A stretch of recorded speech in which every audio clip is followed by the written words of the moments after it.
والصلاة والسلام على سید المرسلین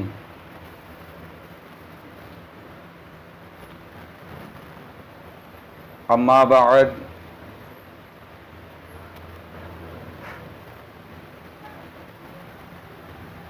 سید المرسلین اما بعد فاعوذ باللہ من الشیطان الرجیم بسم اللہ الرحمن الرحیم قل لا اسألکم علیہ اجرا الا المودۃ فی القربى صدق اللہ مولانا العظیم وصدق رسولہ النبی الکریم قال اللہ تبارک و تعالی فی شان حبیبہ ان اللہ و ملائکتہ یصلون علی النبی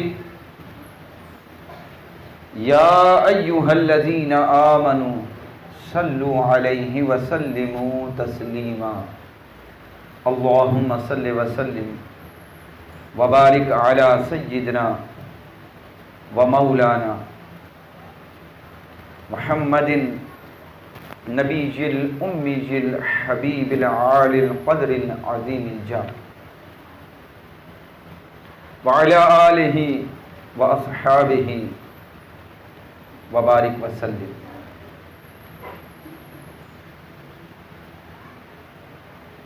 6 محرم 1444 ہجری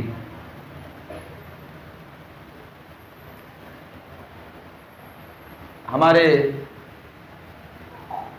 قمری سال کا یہ پہلا مہینہ ہے۔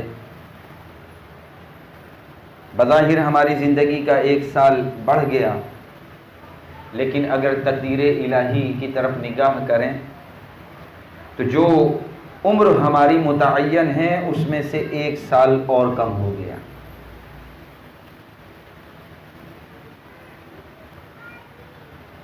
خطبے میں نے سورہ شعراء کی آیت نمبر 23 اس کی تلاوت کی۔ اے محبوب تم فرما دو، اے لوگوں میں تم سے تبلیغ دین کا کوئی صلہ نہیں مانگتا۔ جو پیغام حق میں نے تمہیں پہنچایا اور جو دین دیا اس پر کوئی اجر طلب نہیں کرتا۔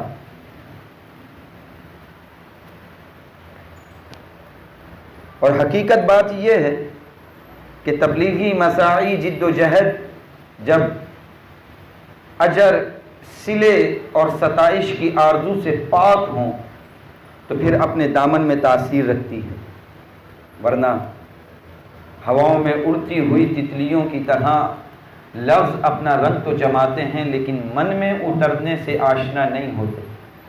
بات دلوں تک وہی اترتی ہے جو دل سے نکلتی ہے، جو بات دل سے نکلتی ہے وہی دل پر اثر انداز ہوتی ہے۔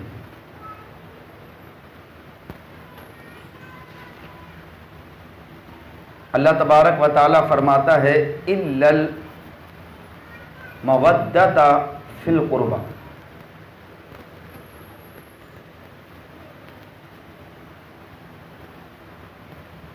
تمہارے تک جو پیغام پہنچایا، تمہیں دین دیا، اس پر کوئی اجر نہیں مانگتا۔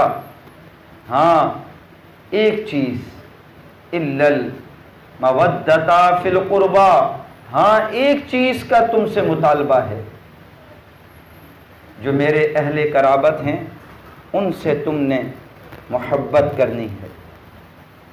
قربہ کا ایک معنی نبی صلی اللہ تعالی علیہ وسلم کے قرابت دار۔ اے لوگوں میں تم سے تبلیغ دین کا کوئی صلہ نہیں مانگتا، لیکن میرے قرابت دار سے تم نے پیار کرنا ہے۔ یہاں ایک سوال پیدا ہو سکتا ہے کہ جب تبلیغ دین کا کوئی صلہ نہیں مانگا گیا تھا تو قربا کی محبت بھی نہ مانگی جاتی؟ کہیں یہ صلے کی صورت نہ بن جائے؟ تو اس کا جواب سادہ ہے، کہا قربا کی محبت اس لیے مانگی گئی کہ یہ قربا کی ضرورت نہیں ہے، یہ امت کی ضرورت ہے۔ اگر وہ حضور کے گھر والوں سے جڑ جاتے ہیں تو ان کے اپنے ایمان کی حفاظت ہوگی۔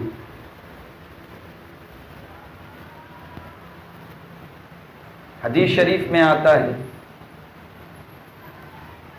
ترمذی شریف کی حدیث ہے، حضرت زید بن ارقم رضی اللہ تعالی عنہ روایت کرتے ہیں، نبی پاک صلی اللہ تعالی علیہ وسلم نے فرمایا کہ میں تم میں دو چیزیں چھوڑ کر جا رہا ہوں۔ بڑی اہم حدیث ہے، اس حدیث کو یاد رکھیے اور گرہ سے باندھ کے رکھیں، دنیا اور آخرت دونوں سنور جائیں گی۔ ہماری نجات کا ذریعہ یہ حدیث ہے۔ حضرت زید بن ارقم رضی اللہ تعالی عنہ روایت کرتے ہیں، رسول کریم صلی اللہ تعالی علیہ وسلم نے فرمایا کہ میں تم میں دو ایسی چیزیں چھوڑ کر جا رہا ہوں کہ اگر تم نے ان کو مضبوطی سے تھامے رکھا تو میرے بعد ہرگز گمراہ نہ ہوگے۔ ان میں سے ایک دوسری سے بڑی ہے۔ اللہ تعالیٰ کی کتاب آسمان سے زمین تک لٹکی ہوئی رسی ہے، اور دوسری میری اطرت یعنی میری اہل بیت۔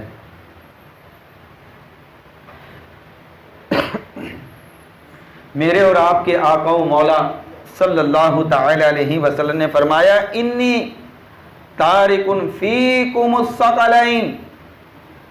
حضرت زید بن ارقم رضی اللہ تعالی عنہ سے مروی ہے، نبی صلی اللہ تعالی علیہ وسلم نے فرمایا، اے لوگو، میں تم میں دو بھاری چیزیں چھوڑ کر جا رہا ہوں۔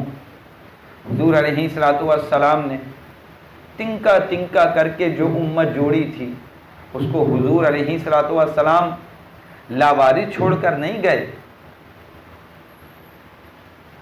ہم کوئی ادارہ چلاتے ہیں، ہمارا کوئی کاروبار ہوتا ہے، اگر کہیں جانا ہو تو پیچھے کسی اہل آدمی کو چھوڑتے ہیں، نا اہل کے سپرد کر کے نہیں جاتے، کسی ذمہ دار شخص کو وہاں پر بٹھایا جاتا ہے۔ حضور صلی اللہ علیہ وسلم نے جن دو چیزوں کی ضمانت دی ہے، وہ دو چیزیں کون سی ہیں؟ کتاب اللہ، ایک اللہ کی کتاب قرآن مجید، فرمایا فیہ الہدی والنور، اس میں ہدایت ہے، اس میں روشنی ہے۔ فَأْخُذْ بِكِتَابِ اللَّهِ وَاسْتَمْسِكُوا بِهِ، کتاب اللہ کی کتاب کو مضبوطی سے پکڑ لو اور اس کو اچھی طرح سے تھام لو، اس کتاب سے جڑ جاؤ۔ اور دوسری چیز جو ارشاد فرمائی وہ اہل بیت، میرے اہل بیت۔ میں تمہیں اللہ سے اپنے اہل بیت کے بارے میں ڈراتا ہوں۔ غدیر قم کے موقع پر، یہ ایک جگہ ہے، حضور حج کر کے تشریف لا رہے تھے، وہاں جمع ہوئے، خطبہ دیا اور امت سے کہا کہ دو چیزیں چھوڑ کر جا رہا ہوں، ایک کتاب اللہ اور ایک میری اہل بیت۔ میں تمہیں اللہ سے اپنے اہل بیت کے بارے میں ڈراتا ہوں۔ یہ حضور صلی اللہ علیہ وسلم نے 3 مرتبہ ارشاد فرمایا۔ یہ دو چیزیں ہیں نا، ان کے دامن کو جو تھامے گا وہ کبھی بھی گمراہ نہیں ہوگا۔ جنہوں نے ان دو میں سے کسی ایک کو چھوڑا وہ گمراہ ہو گیا۔ کسی نے قرآن کو چھوڑ دیا، کسی نے دامن اہل بیت نبوت کو چھوڑ دیا، کسی نے اہل بیت کے دامن کو تو پکڑا لیکن قرآن کے پاروں میں بھی شک کیا پورے ہیں کہ نہیں ہیں، اور کسی نے قرآن مجید کے نام کی دہائی تو دی لیکن اہل بیت کا بغض سینے میں پلتا رہا اور یزید کو امیر المومنین کہتے رہے، یہ بھی گمراہ ہو گئے اور وہ بھی گمراہ ہو گئے۔ لیکن اے اہل سنت، تمہیں مبارک ہو، الحمدللہ ہمارے ایک ہاتھ میں قرآن پاک اور دوسرے ہاتھ میں اہل بیت کا دامن، ان دونوں کو مضبوطی سے تھام کے رکھنا، کبھی بھی گمراہ نہیں ہوگے۔ اللہ کے رسول صلی اللہ علیہ وسلم نے دونوں کے دامن کو تھامنے کی تلقین کی، قرآن کے دامن کو پکڑنے کا بھی کہا، اس کو مضبوطی سے تھامو، بلکہ فرمایا رب سے باتیں کرنے کو جی چاہے تو قرآن کھول کر بیٹھ جاؤ۔ یہ رب سے ہم کلام ہونا ہے، یہ رب سے باتیں کرنے کے مترادف ہے۔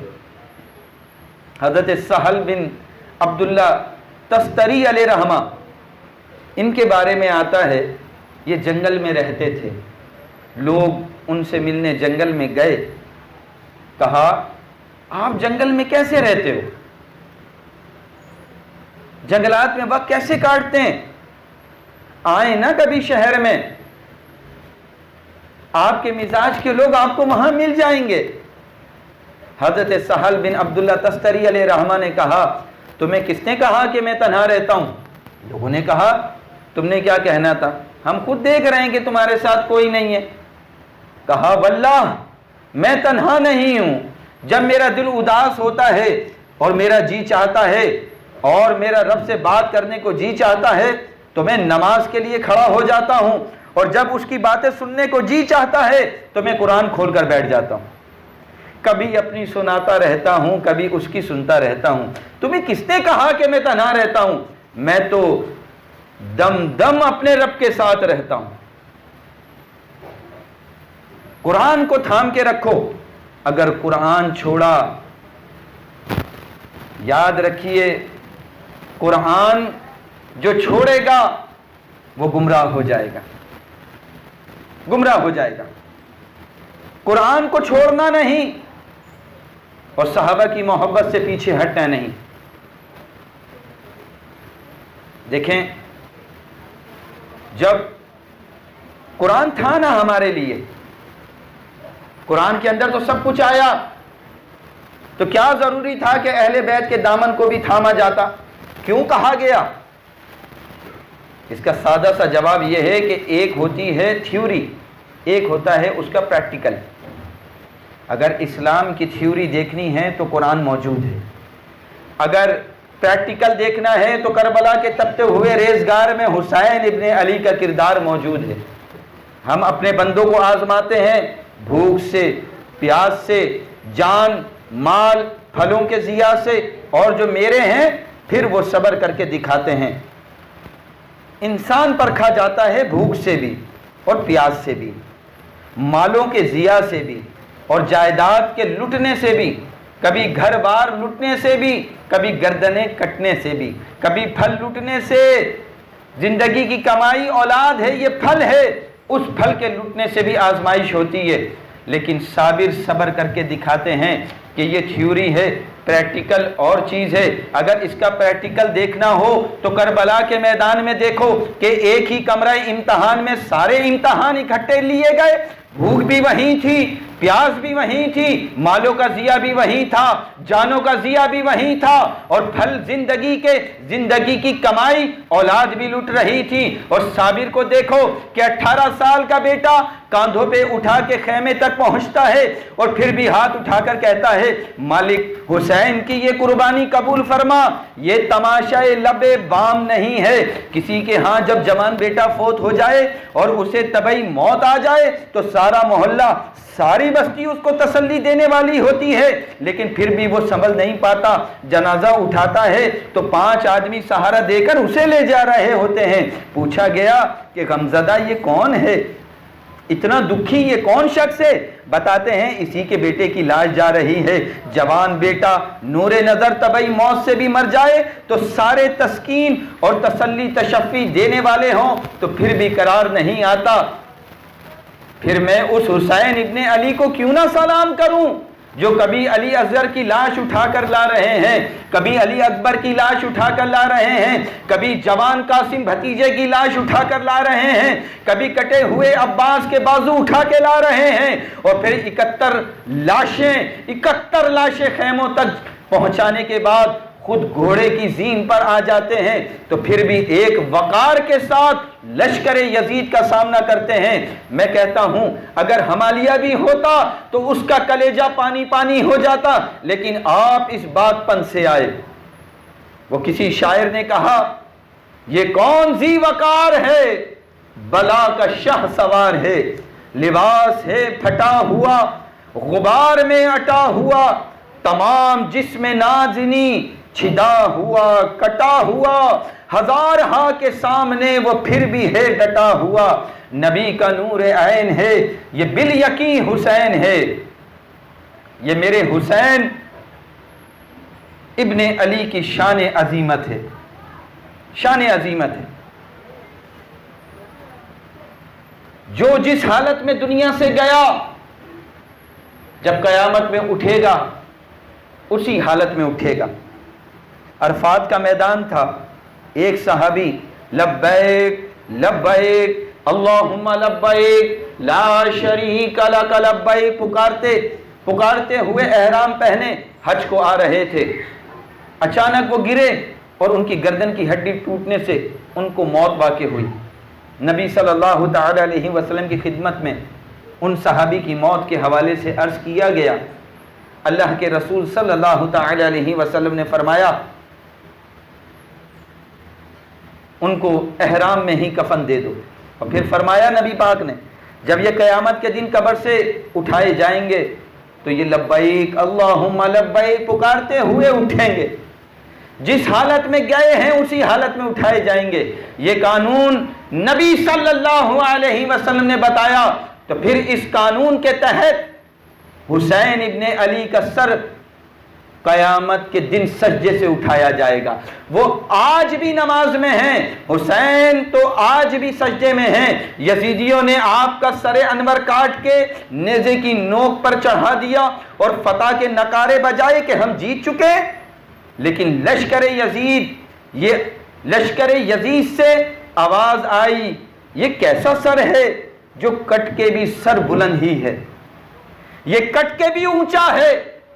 اور سر جب نیزے کی نوک پر چڑھایا گیا تو کٹی ہوئی گردن کا رخ آسمان کی طرف اور پیشانی مبارک زمین کی طرف۔ کسی شاعر نے تخیل باندھا کہ سر نیزے پہ اور سوئے زمین ہے روح، سر نیزے پہ اور سوئے زمین ہے روح، یعنی سجدہ ثانی کی ہے آرزو۔ آپ سب جانتے ہیں کہ ہر رکعت میں 2 سجدے ہوتے ہیں۔ امام عالی مقام نے ایک ہی سجدہ کیا تھا، دست قاتل نے آپ کا سر انور کاٹ لیا۔ نیزے کی نوک پہ حسین ابن علی کی پیشانی پر دوسرے سجدے کی آرزو مچل گئی۔ آج صدیاں گزرنے کے بعد بھی حسین ابن علی کا نام باقی ہے، آپ کا پیغام بھی باقی ہے۔ ذکر حسین یاد رکھیے محرم کے موسم کا محتاج نہیں ہے، ہر زمانے میں حسین کا نام لیا جانا ہے اور حسین کا نام لیا جاتا رہے گا۔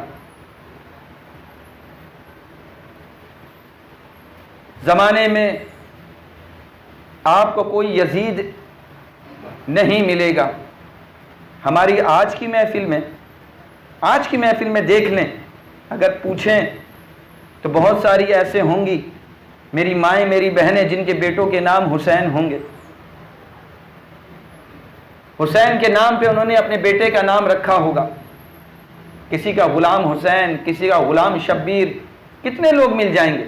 کسی نے اپنے بیٹے کا نام علی اکبر رکھا ہوگا، کسی نے اپنے بیٹے کا نام علی اصغر۔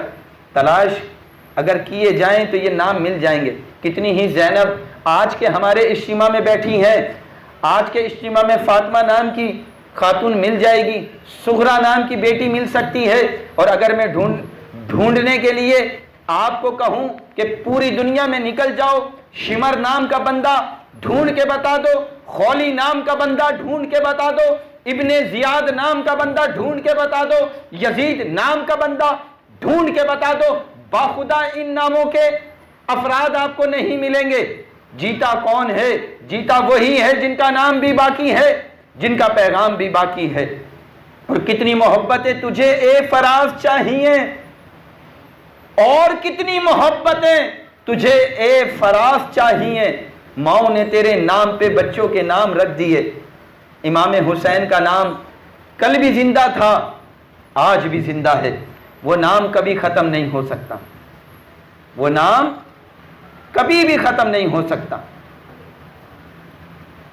ہمارے لیے نام ناز کا سبب ہے۔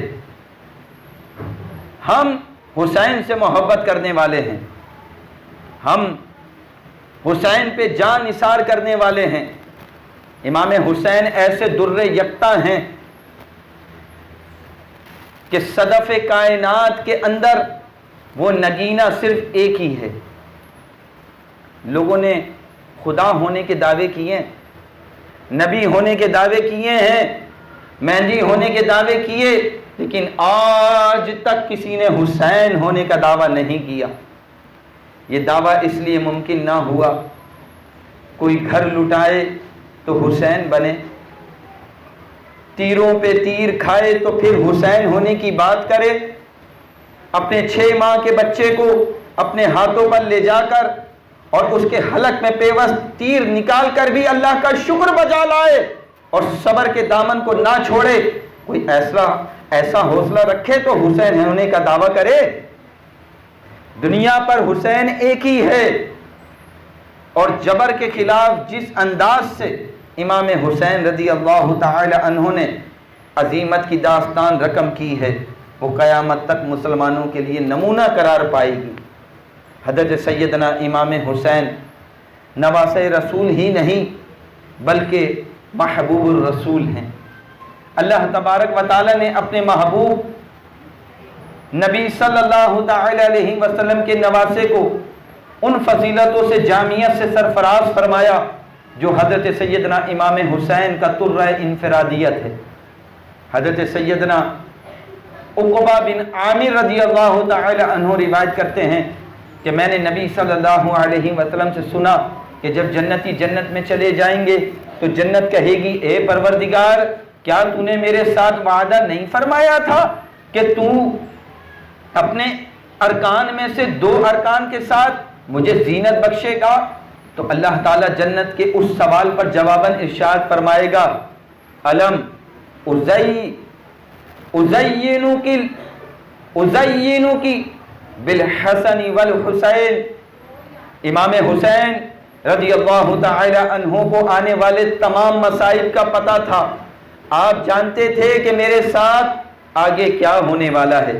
مقام بیدا پہ حضرت امام ہمام کا خطبہ ہمارے سامنے، آپ نے کیا فرمایا تھا؟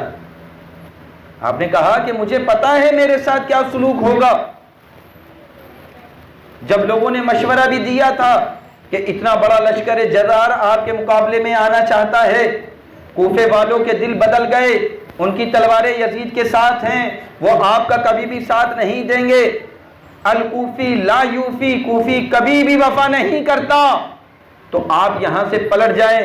یہ بات جب امام حسین رضی اللہ تعالی عنہ نے سنی تو آپ نے فرمایا، جو تم مجھے بتا رہے ہو وہ مجھے پہلے ہی معلوم ہے، میں جانتا ہوں کہ میرے ساتھ کیا سلوک ہوگا، لیکن میں اس کے باوجود بھی تیروں کے جائے نماز پہ نماز پڑھنے کے لیے تیار ہوں۔ میں پھر بھی کربلا کی راہوں کا مسافر بنوں گا۔ مجھے پتا ہے 72 افراد 22,000 افراد کے لشکر کا راستہ نہیں روک سکتے۔ مجھے پتا ہے کہ میں اپنے بچوں کے سامنے شہید کر دیا جاؤں گا، لیکن اس کے باوجود میں شہادت گاہے الفت کے اندر قدم کیوں اٹھاتا جا رہا ہوں؟ تو سنیے حضرت امام علیہ السلام کا وہ جملہ جو انہوں نے اپنی فکر کو واضح کرنے کے لیے مقام بیدہ پہ لوگوں کے سامنے رکھا، فرمایا میں سب کچھ جانتا ہوں، لیکن اس کے باوجود میں آگے بڑھ رہا ہوں اس لیے کہ وَلَكُمْ فِيهِ أُسْوَةٌ، تاکہ قیامت تک زمانے میں باطل کے ساتھ ٹکرانے کی کوئی مثال تو موجود ہو، قیامت تک جبر کے خلاف کھڑے ہونے کا کوئی نمونہ تو لوگوں کے پاس ہو۔ وَلَكُمْ فِيهِ أُسْوَةٌ، میں نمونہ بننا چاہتا ہوں، اور قیامت تک جبر کے خلاف جو لوگ میدان عمل میں آئیں گے تو وہ اپنی قلت و کثرت کو دیکھ کر پیچھے قدم نہیں ہٹائیں گے، ان کے سامنے میرا نمونہ ہوگا اور میری زندگی ہوگی، اور وہ جبر کے سینے کو چیرتے ہوئے آگے بڑھتے چلے جائیں گے، بڑھتے چلے جائیں گے۔ جبر کے خلاف قیامت تک جتنے بھی لوگ برسر میدان آتے رہیں گے، ان سب کا قائد حسین ابن علی ہوگا، حسین ابن علی ہوگا۔ حضرت علی اصغر رضی اللہ تعالی عنہ کی سنت بھی جاری رہے گی۔ غزہ کی پٹی میں اس وقت فلسطین کے اندر جو دکھ پھیلائے جا رہے ہیں، چھوٹے بچوں کو قتل کیا جاتا ہے، اخبارات کے اندر آپ پڑھتے ہیں بمباری سے بچوں کو شہید کر دیا، انہیں جلا دیا۔ علی اصغر کی کہانی جاری رہے گی، حسین کا سفر جاری رہے گا۔